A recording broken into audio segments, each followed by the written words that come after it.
Welcome, all of you. I've been asked just to bring brief greetings and not to dominate the evening because we have a wonderful speaker who we're looking forward to hearing. But I want to thank you all for coming. I was so excited and proud when Wendell and the co-chair of his Quality Work-Life Committee, Jessica, is Jessica here, Feliciano, and other members of the committee, then Philip Page, who is a member of my office, presented to me the idea that they wanted to do something special for Black History Month. I think, as you might well imagine, that this is a really very important month. I think we all know the history of it. In 1926 or so, Dr. Carter Woodson founded what was then called Negro History Week, and he was an amazing man. For those of you who know anything about him, the son of slaves who was self-educated for quite a while and then eventually made his way to Harvard University, where he was the second African American to receive a doctorate degree, second only to W.E.B. Du Bois. So in our history and our culture, he is someone that we admire tremendously. His life and his teaching and his ultimate contributions at Howard University are all just wonderful symbols of what a difference education can make in your life. He pursued education with a vigor despite so many obstacles and so many challenges. So really at its core, the founding of Black History Month and what it means for the African American community is so closely aligned with the mission of our college, and that is a true belief that education is really the path to so much freedom and accomplishment and success, fulfillment and self-esteem. One of my favorite historical figures, and people have heard me say this over many years, is Harriet Tubman. I love Harriet Tubman and what she stood for, her courage. And one of her quotes, she talks about the first foray she made with slaves in the Underground Railroad, and she reached what she called the other side. And she said she looked at herself and wasn't sure it was the same person because there was a glory all around her, and the glory was the glory of that journey. And I remember I read that recently again, and what I thought when I read it again was that's what education helps create. It creates a glory all around you, this feeling that I'm different, I'm new, I can accomplish anything. So I believe this month means a lot for us as a college as well as for the African American community. So I'm very pleased that we're doing this, pleased that it's consistent with the college's belief in diversity, celebrating diversity, and a belief that all of us, every one of us, has something to contribute and is able to make a difference. And I think it's also consistent with a theme that you see just below Getrude Matse's name, and that is one person can make a difference, and that is so true for all of us. So I want to thank tonight everyone who played a role in planning this evening, and especially to thank our partners. We have been very committed over many years to having partnerships and working with others. But of late, we have been really focused on this with a tremendous amount of dedication to really building strong relationships, especially here in Cambridge where we live. We think that is so important. And so I want to thank our partners tonight, many of whom have reached out to me personally when they heard that I was coming to the college, have always and continue to be wonderful partners with the college. And when our team reached out for partners tonight, they immediately said yes to this wonderful event. So I want to just thank them and acknowledge them. And if there is a representative from the organization, please, I'd like you to stand just so we can see you and thank you. First, the AIDS Action Committee. Is there anyone here from AIDS Action Committee? Well, they are partner tonight, helped us with disseminating information. I think we all know the AIDS Action Committee is one of the state's leading providers of prevention and wellness services for people with HIV and AIDS. And then the Cambridge Chamber of Commerce, and Kelly is here. Kelly, please stand. Thank you, who is their CEO. Thank you.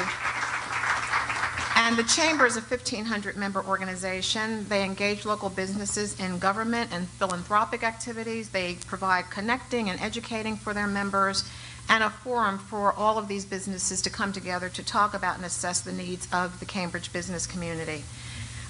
The City of Cambridge Department of Human Services, I don't know if there's anyone here from the City of Cambridge, but again, we have been working with them in a number of different ways, and we're very appreciative of their support tonight as well. And I think, as we all know, they provide an array of services for residents of Cambridge. The Cambridge Community Foundation, my dear friend Bob Hurlbut, who's their president. Thank you, Bob. The Cambridge Community Foundation serves as a catalyst for a strong Cambridge.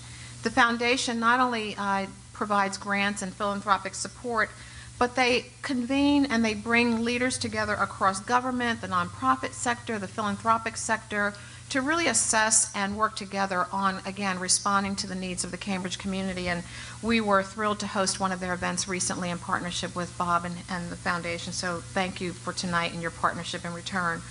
And then we have the Possible Project, and I did meet their director earlier tonight. I think we have a couple of people from the Possibles Project. Thank you. And I just learned you're right across the street or somewhere very nearby. This project utilizes entrepreneurship to inspire young people who have untapped potential, to empower them with skills required to achieve success. So we look forward to learning more about you and partnering more with you. Thank you very much for partnering with us tonight. And finally, a thank you to Hotel Veritas in Harvard Square. They graciously hosted our guest and her arrival yesterday, and we were very pleased when we saw her earlier today, and she said she slept well and comfortably. So good. But I am so grateful to you, Getrude, for agreeing to come and visit us again at Cambridge College. She's been here before, so she is not a stranger to us, but we thought it was especially relevant, appropriate, and very exciting to have you here as a part of our Black History Month celebration. As many of you know, she is an acclaimed international speaker and entrepreneur. She's the founder of several organizations, including the Africa Alive Foundation, which supports HIV orphans in Zimbabwe. And her recent book, Born on the Continent, Ubuntu, details a story that actually began here at Cambridge College. And I believe we have the book here available. Great. Thank you. I'd first of all like to thank the force that brought me here. In my native language, I would say Maneru Masquera say, which literally translated means good evening, how has been your day? My full name is Getrude Matshe, and I was born on one of the most fascinating continents in the world. Africa is a harsh continent, but it prepares you to live anywhere. Up until the 22nd of April 2004, I had not quite known what my life purpose was. It was 2 weeks before the launch of my first book, and I woke up that morning with words in my head that had to go down on paper. So I went to my computer and I started writing. And I realized at that point that my voice, my body, my very being in this incarnation is merely a channel the Creator is using to awaken the world. A lot of people ask me, Getrude, are you the typical African woman? I can tell you bluntly now that no, I am not. What I do know is that I was born to be her voice and the voice of her children. Let me tell you a little bit about the typical African woman. In my country, and when I say my country, I'm referring to Africa from North to South Africa, a continent with 700 million people.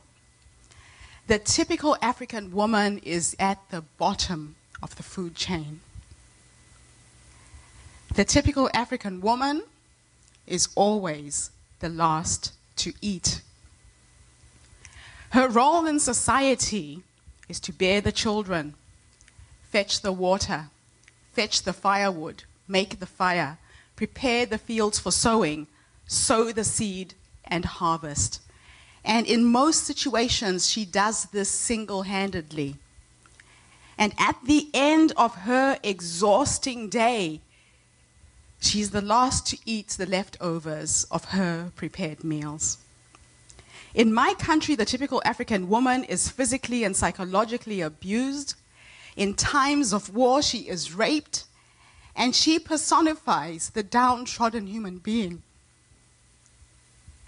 Now, while all this is happening to her, she asks you, Where are you, my father, when my education is sacrificed?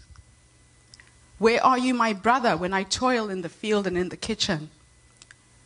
Where are you, my mother, when my genitals are cut from my body with a sharp knife? Where are you, my sister? Where are you, my aunt? It is your hands, your strength that pins me down. In times of war, when I am gang raped, sometimes by 5, 6, 10 men, where are you, my father, when I am violated? Where are you, my God? Where are you, my fellow human beings? Why do you allow this to happen to me? Now, because I'm not the typical African woman, I'm going to share with you today the spiritual journey that has been my life. I was born in a small village called Wedza on the eastern highlands of Zimbabwe and Mozambique. It's the kind of place where you are born there, you will die there, you will amount to absolutely nothing. But I was blessed to be given 2 amazing parents who realized that if they educated their children, we would get out of poverty. So from the age of 6, I went to private school in Rhodesia at a time with racial segregation, and African children were receiving a substandard education. And the way my parents did it was, from the age of 6, I was taught how to use my hands. My mother taught me how to knit. She taught me how to crochet. She taught me how to fabric paint. She taught me how to sew. And after school, we would make crafts and go to all the white neighborhoods to sell. My mother is the most amazing salesperson you will ever meet. My mom can sell snow to the Eskimos, sand to the Arabs of the desert. And I was the younger of her 2 children at the time, and I would go with her, and I learned just by observation. So a lot of you have heard that I now reside in New Zealand, and you must be wondering how that happened. I was not going to New Zealand. September 2001, I was headed for America. I had come to the US with my fabrics. I had attended the National Black Arts Festival in Atlanta and brought my creative work with me, and my work sold. I toured all the way from New Orleans to Detroit on the Greyhound bus with a sewing machine in my bag so I could stop and make more goods when I ran out of stock. And I went back to Africa and I told my husband, America's the place.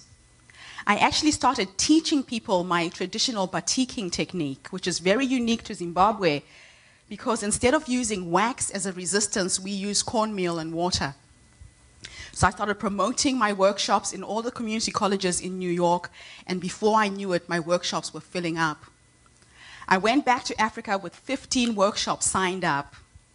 I was expecting 50 people in a class. I was charging $50 a head. I was making $2,500 in 3 hours. So I went home, made enough money for air tickets for myself and my 3 children, who at the time were aged 3, 8, and 10. And that was the year when the political trouble in Zimbabwe had started, and my husband put us on a plane and said, go somewhere safe with the children. We didn't even have enough money for his air ticket. So I flew from Harare through Johannesburg, and I was stopped in transit in South Africa, in Johannesburg. They picked up a small typographic error on my daughter's visa. The US Embassy had transposed the passport number on the visa sticker. Instead of 1 and 2, they put 2 and 1. They said, you can't proceed, go back to Zimbabwe. We went back to the US Embassy to try and get them to correct the error, and they apologized and said, look, too many Zimbabweans are leaving because of the political situation. We had to change our rules 2 weeks ago. It had taken me 6 months to get those visas. They refused to change an error that they had made. I went back to the airline to try and get a refund on my air tickets. They were cheap Apex tickets. If you didn't fly on those dates, you did not get your money back. We lost everything, our entire life savings. And I remember sitting at home and crying and thinking, what kind of a God would do this to me? I was on that plane. I was going somewhere safe with my children. 11 days later, September 11 happened. And if I had got on that plane, I would not be speaking to you today, because one of the buildings where I was going to go to work went down on September 11.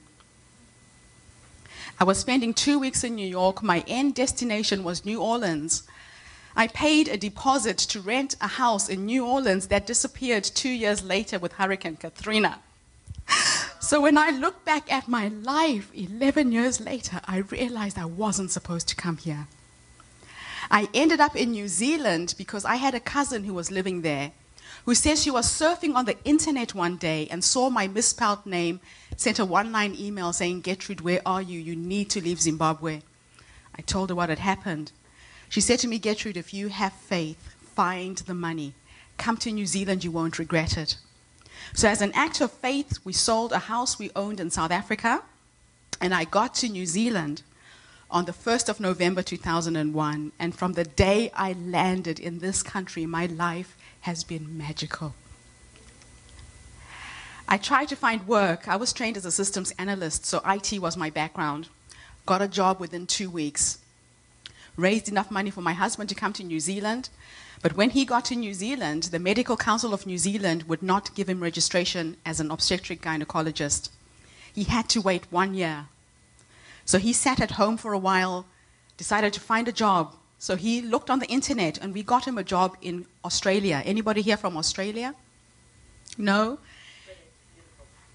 Not where he was put. He was put in a small town called Dumaji in Queensland, in the wok-woks, out in the far beyond places. He called home when he got to this hospital and he said, "Getrude, stay where you are. I will commute," but we didn't realize it was going to take a year. So for 1 year, I was alone in a new country with 3 small kids, trying to hold down a full-time job, and I was losing it. So when he got his registration, he came home after a year, and I decided to approach my boss and see if I could renegotiate my work hours. My idea was I wanted to work from home in the afternoon, go to the office in the morning. The day I stepped into my boss's office that day, he was in a very bad mood. This man stood in his office and said to me, "Getrude, you don't have a choice. It's either you stay or you go." And I stood in this man's office and I realized he was forcing me to choose between my children and work. My kids are not negotiable. And I resigned on the spot. The only thought I could think of was a saying I had read in a book that morning that said, "If a man kicks you on the butt, let it push you towards your goalpost." Only thing I could think of. And I'm standing in this office thinking, why am I thinking this? And I realized that that was the kick in the butt that I needed. And I had plan B. My plan B was, if he said no, I would go back to my art. I'll go back to painting my fabric and try and make a living from the art. So I painted 100 meters of material and went all over Wellington trying to sell my fabric. Everywhere I went, people would say to me, "It's beautiful, but can you paint ferns?" The fern is the national flower of New Zealand. "Can you paint fish?" I was painting zebras and giraffes and African animals and trying to sell an African product in New Zealand, and it wasn't working. Then one night I had a dream. I dreamt of my grandmother, who I'm named after. She came to me in this dream, larger than life, and she was speaking in English. My grandmother hated the British. She had her hands on her hips. Now, she had died 10 years before this, so it was really strange to see her. And she said to me, "Getrude, if you have a problem, break it up into small pieces."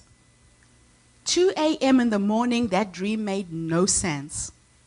When I woke up in the morning, I realized what the dream meant. I got my scissors, and I cut my fabric into small pieces. Wendell? Wendell?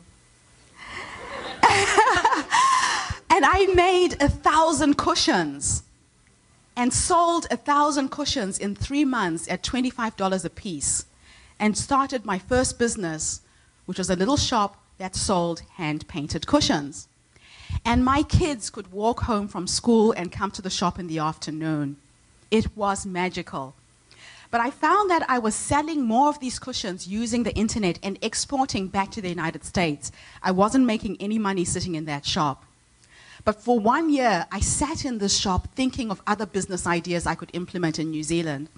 and I hit on another beautiful idea. When my husband was job hunting, we saw hundreds of vacancies on the internet for health professionals. And I realized there was a need for doctors in New Zealand and Australia. So I wrote back to Africa to all our friends, told them where we were, asked them if they wanted to come to New Zealand for a year. 5 of my husband's friends said yes. I placed 5 doctors and made $125,000 in 3 months, sitting in my bedroom slippers at home. I hit on $1 million idea. And I formed a company called Medical Recruiters of New Zealand, and that's what we do. We bring in medical staff for New Zealand and Australia, and I've been doing this for the last 10 years. The next business I created was when Peter Jackson was filming the movie King Kong. I have a knack of finding myself in the right place at the right time. I happened to go to a presentation where Peter was talking about how they made Lord of the Rings. And I'm sitting in the audience thinking, gosh, I wouldn't mind acting in Peter Jackson's next film. So we had an opportunity to ask him questions. I put up my hand and I asked the question. He said, why? I said, I used to have a theater group in Zimbabwe. I know you're working on this new film. I wouldn't mind taking part. So he told me to email my CV and my photograph to his casting director, which I did. I met him on a Tuesday. On Friday, I got the call to go in for an audition, and I got 2 parts in this movie. I was cast as an uptown girl and a downtown girl. As the uptown girl, I was going to look fine. I was wearing high heels, fur coats, walking on the streets of New York in 1930. As the downtown girl, I was a servant walking on the streets of New York after work. When I went in for my wardrobe fitting, they told me that Peter Jackson had changed his mind, and I was only taking part as the downtown girl. I was not amused. I was ready to sue him. They gave me 2 parts and took one away, and they did not explain why, and I was ranting and raving for 2 weeks. I almost quit and not take the job. And then I realized that all of the people who were picked to do the uptown girl roles were very fair-skinned. And all of the downtown girls were servants. And I thought, if there was an African-American woman walking on the streets of New York in 1930, where the movie is set, if she had my skin tone, she would have been a servant. And I was there in New Zealand to represent her. So I took the part, and it was the best thing I ever did for myself. I watched Peter Jackson spin his magic. For 3 weeks, I was on set with him, and it showed me another way of storytelling. I decided that I wanted to write a film script based on my life and share the AIDS story. The real reason why I'm here is because of this little primary school. Mazivisa Primary School is a school where my husband went to school in the Midlands district of Zimbabwe. And I took up this project Christmas 2004 when Oprah went to South Africa. We were having Christmas lunch. A girlfriend called me and said, Getrude, switch on the TV, Oprah's in South Africa. And she stood on this soccer pitch full of children. She had 50,000 AIDS orphans. All of these kids have no parents. And when she opened up her hands, she said, this is the lost generation of Africa. These are children who will never get to go to school. Most have lost one parent or both. Africa needs help. What this show did for me is that it reminded me of what I had left behind. I sat with my mother because she was there for the first time for Christmas, and we made a list of the orphaned children in my side of the family. My grandmother had 11 children. She had 34 grandchildren. 19 of us have died from HIV and AIDS. I lost my youngest brother 2 years ago. He died at the age of 30. The average life expectancy of a Zimbabwean female is now 32. If I went back to a high school reunion, most of the people I went to school with are dead. AIDS has wiped out people of my generation. Can I have a show of hands who's over 32 in this room? If you were a Zimbabwean female, you would have lived past your die-by date. So I wake up every morning, I turn 45 this year, and I breathe. And I realize that I have not missed one of the worst pandemics the world has ever seen by accident. My life has a purpose. So I've taken on this project. I started doing my research. 2,500 people die of HIV-related diseases every single day. That is the equivalent of 20 Boeing 737s crashing on a daily basis. But most of the world doesn't know about this. AIDS orphans. In Africa, we have 17 million AIDS orphans. 1.1 million of those children are from Zimbabwe. We're the worst hit country. We have a population of 14 million people. We have children on the streets hustling to survive. We have households run by 6-year-olds. So we have a big gap with elderly people, little children, and all of the economically viable people are dead. So this became my mission, and I wanted to reach the 1.1 million children in my country. I started off with family members. I wrote my book and self-published it because I realized if I self-published, I could get a lot of money to put towards the kids. And for the last 7 years, this book has funded my project. It's called Born on the Continent, Ubuntu. And Ubuntu is a Zulu philosophy that says a person is only a person through other people. I could not be human unless you were human, acknowledging my humanity and vice versa. Ubuntu talks about empathy. It talks about compassion.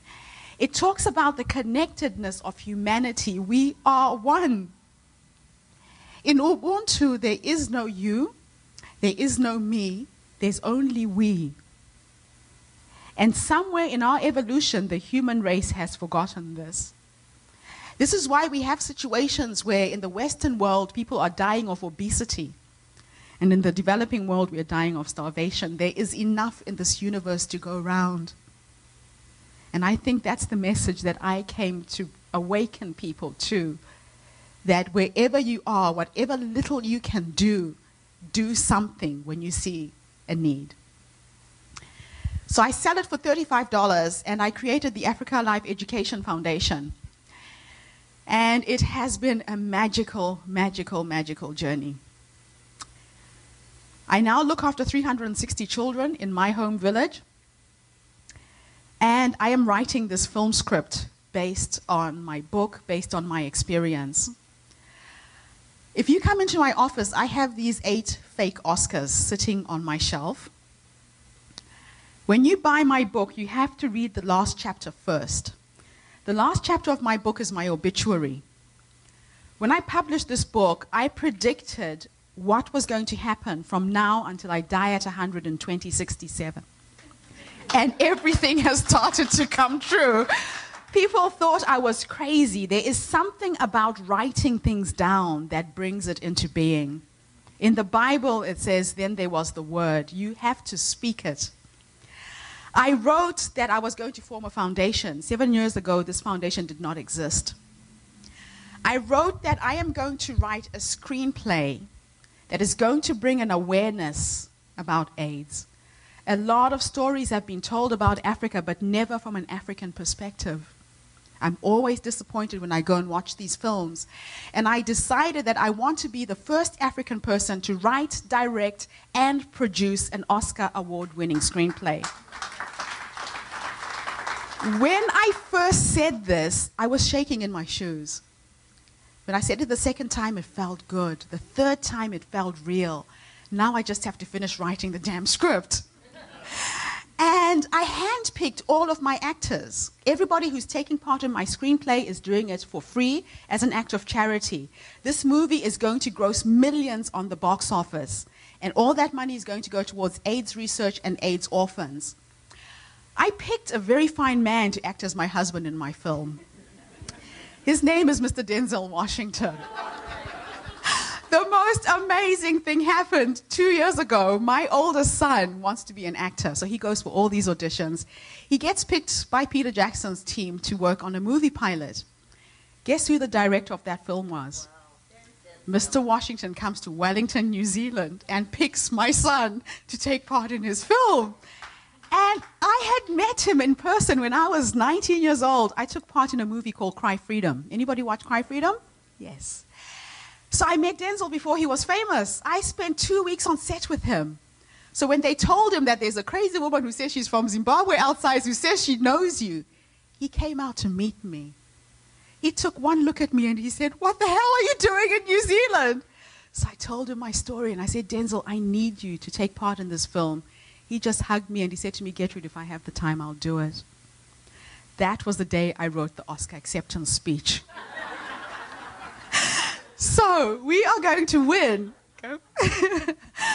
Best Director, Best Script, Best Actress. I am acting as me, by the way.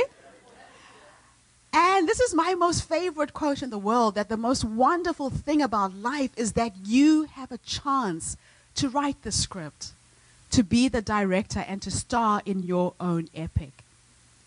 If there's anything you're trying to achieve, you can achieve it if you believe you can. So it got really difficult to fundraise for the children with the so-called story, The Recession. And I've always found that my biggest strength is business. So I created another business. Whenever a challenge comes at me, I create a business. So Walk on the Wild Side Tours was formed in 2010. And what I decided to do is to take people on a magical trip to Zimbabwe. It's a 15-day trip that will change your life. We spent the first 2 days in Johannesburg in South Africa buying all of our supplies. We do a one-day trip where we go to Soweto, to Nelson Mandela's house, before we fly to Zimbabwe. We truck all of the goods by road, and you spend 8 days in our village working with the community and the children. This company is a symbiotic tourism business where it's a relationship where both parties win. It's not about people coming to Africa to see the sights, but it's for you to come and leave a part of yourself with us. Africa is the richest continent in the world. The missing link for us is the knowledge, it's the skill, it's the education. So people who come on this trip run workshops in whatever area of strength you have. And then we end our trip by going to the Victoria Falls. So this was the first group of people who came to Zimbabwe. They're actually friends of mine. I told them about this idea. It costs $10,000 to come on the trip, but I show you how to make the $10,000 as well. And $5,000 goes towards your expenses, your flight, your food, your accommodation, and a 5-day safari at the end. The rest goes to the school, so we're making a clean $5,000. And these ladies helped me create a small miracle. This used to be our kitchen. I started a feeding program in the school because most children in rural Zimbabwe get to eat 2 or 3 times a week if they're lucky. There's no food. Our country at the moment has no physical currency. We had to scrap the Zimbabwean dollars because of inflation. We had the highest inflation in the world. It was 300 quintrillionth%. It meant you would walk into a shop at 8 o'clock to buy a loaf of bread. If you come back an hour later, that piece of bread has gone up maybe 200-300%. So to scrap inflation, they scrapped the Zimbabwean dollar, and now we're using the US dollar, but not many people have got access to the US dollar. So when I realized that the children were hungry, I started this feeding program, and it costs 17 cents for me to feed a child every morning in Zimbabwe. So all of our kids get a bowl of porridge. But when the porridge started, all the villagers started sending the under 5s to the school. So kids start school at the age of 6, but all the little ones started showing up every single morning for the food. The principal called me and said, "Getrude, we're running out of food. What do? I said, "Feed them." But my prerequisite is if they come into the school grounds, they have to learn. So I started an early childhood center as well. We have 100 little under 5s. And it was amazing because this November I went back and my little first group of under 5s graduated to grade 1, and we had a graduation ceremony for them. It was just amazing to see. This is my son, Dumisani, who some of you met last year when I brought him. He was 11 at the time, and the children in this queue are kids of his age group. He stands head and shoulders taller than his peers because he gets to eat every day. And that just broke my heart. So most kids just need basic things, just food, education. So in October 2008, I came to Cambridge College. And thank you, Barbara, for being here, for creating everything that has happened. Barbara asked me to come and speak in her class. She had a strategies to success. And I came and shared my story of all of the things I've done in business. And out of that class, there was one young woman who was sitting at the back of the room. Alexandra, can you stand up just for a second? And Alex waited for me to sign all the books for everybody. And she wouldn't go. And I started talking to her. You can sit down for now. For now. I started talking to her, and she said to me, Gertrude, I feel I need to help you. I don't know how. She was almost in tears. We were both in tears. And I remember sitting with Alex and saying to her, Alex, it's not about having money. Sometimes you could come up with an idea that could turn things around for me. So go away. If you pray, go and pray. If you meditate, meditate. You're going to hit on an idea that is going to really help me. About 2 months later, Barbara called me and said, Getrude, you will not believe what Alex has done. Alex started a blog on the internet called Africa 500. And her mission was to collect 500 books for my library. This was the condition of the library at the time. And she ended up collecting something like 5,000 books that were shipped to Zimbabwe. And we have now named our library after her. The power of one person. But the story doesn't end there. And this is why I'm so happy that you're here to hear this today, because the books that were shipped initially, some of them had an adult content. They were above the 13-year-old age reading group. And the principal decided to open up our library to the community. So the next time I went to Zimbabwe, I was met at the gate by a group of women.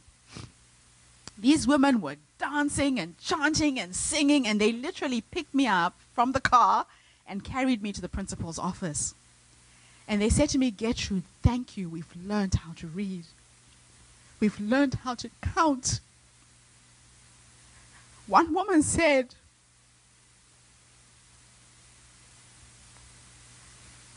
she said, I feel like I was blind. She said, a number of times I go to the markets to buy food, and people cheat me because I can't count the change. But the beautiful thing was, the orphaned children are the teachers.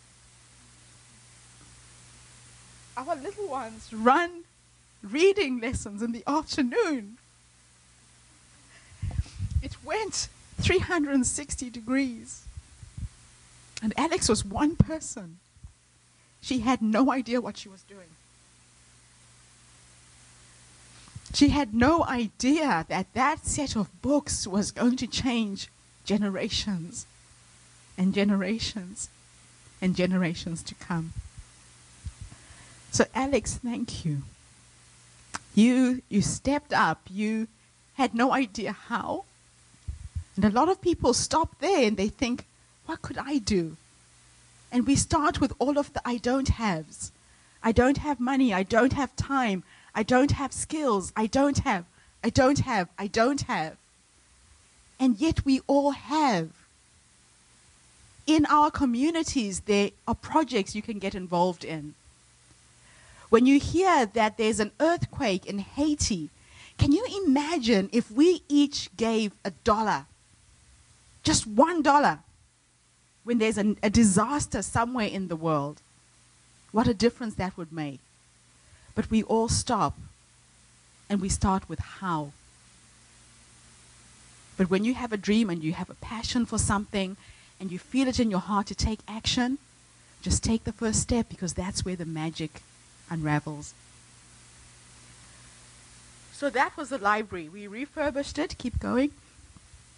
I was taught how to plaster the walls, and I did it myself with my sister-in-law. And we painted this little library. Now, the library has grown because of Alex's idea. I went back to New Zealand and I realized I could do more with it. And I wrote a 10-minute assembly presentation for schools. And in 6 months, I collected 65,000 books. We are now rebuilding this library. Keep going. And these are the plans. This library is going to service 10 primary schools in our village. It's not just about our school anymore. Plus, it's going to have a mirror image of this building on the other side, which is going to be a health center, an AIDS counseling center, and a vocational training center. And the way we're going to build this library is the community are being given a financial incentive to play with us. We're starting a microloan program. I found that if you have $50 in Zimbabwe, you can buy 5 bags of cement. With 5 bags of cement, you can make 1,000 bricks. So instead of getting a contractor to supply the bricks, we have trained people how to make the bricks. Now, in US dollar or American terms, $200 doesn't sound like much. We pay the people $250 US. Most people in our village live on 20 cents a month US. The average school teacher earns $125 a month. This is somebody who has a college degree. And the community we're reaching are people who've never gone to school, who will never get access to that kind of money. But they have to pay back the microloan so we can lend it to someone else. So we've taught all of the women in our village how to cut and make the school uniforms as well. So anyone who has a sewing machine, we run workshops to teach them how to make the school uniforms. And in the same way, they get $50 microloan, they buy their fabric, they make 5 little dresses, they can feed their children. Our trip ends in the Victoria Falls. The company is called Walk on the Wild Side Tours because I found this pride of lions in the Victoria Falls that have been reared in captivity. They're actually orphans themselves. And you can go for a walk in the bush with these majestic animals. It is the most life-changing thing I've ever done. I've only done it once. We'll never do it again. It is beautiful in Zimbabwe. We have access to wildlife like nowhere else in the world. And we end this trip doing the night drives. It's a 5-day thing, and we all fly back to our respective countries from there. So I've already got one person who's heard about the trip and is thinking about coming. If anybody else is interested, let me know. We will show you how to make the $10,000. It's very easy. And it all goes back to what my grandmother said, that if you want something, break it up into little pieces. If you're trying to raise $10,000, find 5 ways to do it. And that's the coaching that I give the people who come on the trip. And we end it with a bit of African dancing.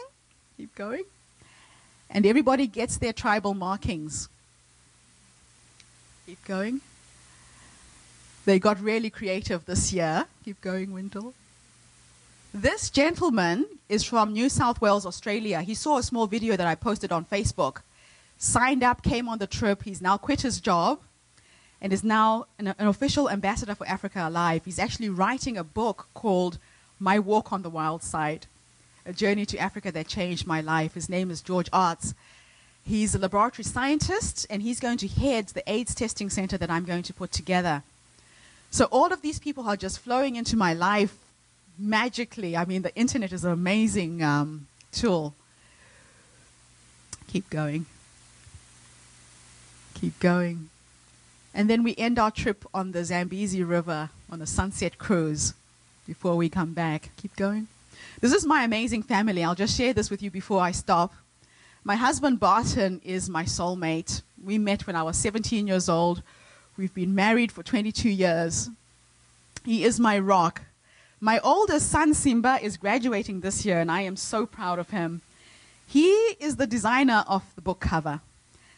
I chose the picture because I think I look fine in this picture. And And the book was about to go to print, and we were ready, and he said to me, Mom, there's something missing in your book cover. And I said, what? He said, there's just something missing. He was 16 at the time, and he sat at my computer all night. I woke up the next morning, and he handed me a new book cover.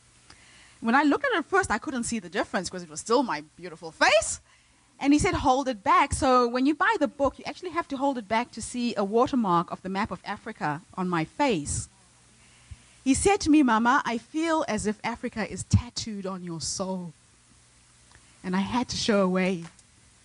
And so he's now graduating as a graphics design student, gunning for a job at Weta with Peter Jackson.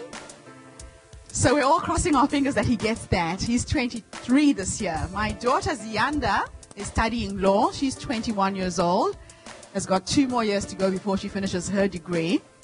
And my youngest son, Dumi, who some of you met last year, is my little Jimi Hendrix reincarnate. The child wakes up at 5 o'clock every morning to play his electric guitar before he goes to school. And he is amazing. So I just can't wait to see what he can become. But the thing that I sell about the children that I serve is their potential. You will never see me portraying the pictures of our children with flies on their faces and putting them in what is their current condition, because a lot of people have become desensitized to that image. World Vision, all of these big organizations use those images. It takes me hours to take pictures of my kids because I stand for them as the mother of 368 kids. And I think if I died, I would want someone to go out there and to fight for my kids and to show them with the potential that they have. I keep imagining, what if I took part in raising the scientist who will find a cure for AIDS? What if I'm taking part in raising the future Nelson Mandela of Africa? Our kids just need a chance to be little children for now so that they can reach their full potential. And that's what really excites me, because I see Africa 500 years from now being the richest and most successful continent in the world. And we will do it through education. Thank you.